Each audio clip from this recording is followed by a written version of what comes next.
ilinta jacaylka ha la yaabin haddaad aragto ruux jecel dartii la ilmeynaya. Hana moodin ruuxaasi inuu yahay ruux daciif ah, balse ogow inuu ruuxaasi si dhab ah wax u jecel yahay.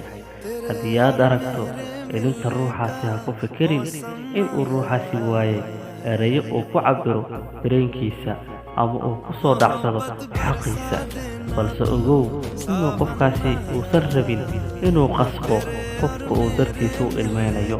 Jacaylka dhabta ah ragga iyo dumarkaba wuu ku ilmaysiiyaa, mana yaqaano ka qalleey. Waa ubaxa hadda soo baxaya ee fadlan sabab ha u noqonin ilinta qofka jecel, oo yuusan nafsigu gelin, balse sabab u noqo qofku jecel farxaddiisa.